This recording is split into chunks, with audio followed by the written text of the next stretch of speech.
لو جسمك نحيف وبتتمرن ولسه مش شايف نتيجه او بتقول انا باكل وباكل ومفيش فايده، اكيد حد قال لك خد ماس جينر وهيظبطك. بس استنى، هل الماس جينر فعلا حل سحري ولا مجرد سكر مطحون؟ في الفيديو ده هقول لك كل الحقيقه وهفاجئك بمعلومه في الاخر هتخليك تعيد تفكيرك قبل ما تشتريه. يعني ايه ماس جينر؟ هو مسحوق مكمل غذائي بيحتوي على كميه كبيره من الكربوهيدرات ونسبه كويسه من البروتينات واحيانا شويه دهون صحيه والياف وكرياتين. الهدف منه هو تزويد السعرات الحراريه اليوميه بسرعه وسهوله عشان اللي جسمه صعب يزيد في الوزن. طب ايه هي مميزات الماس جينر؟ واحد، هو بيوفر كميه كبيره من السعرات بسرعه ومثالي للناس اللي شهيتها ضعيفه او بتزهق من الاكل. اثنين، هو سهل وسريع التحضير، معلقه او اتنين على ميه او لبن، وجبه فيها 1000 سعر حراري. ثلاثة، بيساعد في التضخيم للناس اللي بتتمرن بانتظام خصوصا في مرحله البالكينج.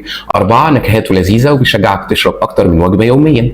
اضراره ومشاكله: واحد، فيه كمية سكر كارب عالية جدا، بعض الأنواع فيها سكر أكتر من البيبسي. اثنين، ممكن يعمل انتفاخات أو اضطرابات هضمية خصوصا لو نوعه رخيص أو مليان لاكتوز. ثلاثة، سعره مش قليل وأحيانا ممكن تستبدله بأكل طبيعي أرخص.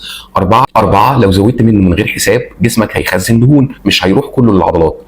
طب ايه اشهر الشائعات المنتشره عن الماس جينر والرد العلمي عليها؟ الشائعه الاولى: الماس جينر بيخلي الواحد يتضخم بسرعه رهيبه. الحقيقه هو بيزود السعرات بس لو التمرين مش مظبوط هتتضخم دهون مش عضل. الشائعه الثانيه: الماس جينر هو احسن من الاكل. الرد العلمي: لا طبعا، الاكل الطبيعي دايما افضل، الماس جينر هو مجرد مكمل مش بديل. الشائعه الثالثه: مفيش ماس جينر من غير سكر. ده صحيح، في 90% من المنتجات لازم تقرا المكونات كويس. الشائعه الرابعه: لو بطلت ماس جينر هتخس. الرد العلمي: لو ما عوضتش السعرات دي من اكلك جسمك هيرجع يخس تاني. الشائعه الخامسه: هو لازم اي حد عايز يزود وزنه لازم ياخد ماس جينر؟ الرد: لا، هو مخصص للناس اللي عندها نحافه مفرطه او صعوبه في الاكل. طب مين المفروض ياخده؟ الناس اللي عندها نحافه شديده وبتتمرن، الناس اللي بتحاول تزود وزنها ومش قادره تاكل كفايه من الاكل، اللي مشغول جدا ومش بيلحق يحضر وجبات كتير. هو مش مناسب للناس اللي جسمها بيزيد دهون بسرعه او الناس اللي عندها مقاومه انسولين. طب ايه طريقه الاستخدام الصحيحه؟ هتاخد سكوب واحد او اتنين حسب احتياجك بعد التمرين او بين الوجبات، ما تعتمدش عليه كوجبه اساسيه وحاول توازن باقي اكلك. نصيحتي كدكتور محمد صقر: لو جسمك بيزيد من اقل اكل ما تستخدمش ماس جينر، هتتخن مش هتضخم. لو انت من الناس اللي بيحاول الاكل والميزان ثابت جربه لفتره بس بحساب. دايما اختار نوع فيه بروتين عالي وسكر قليل نسبيا.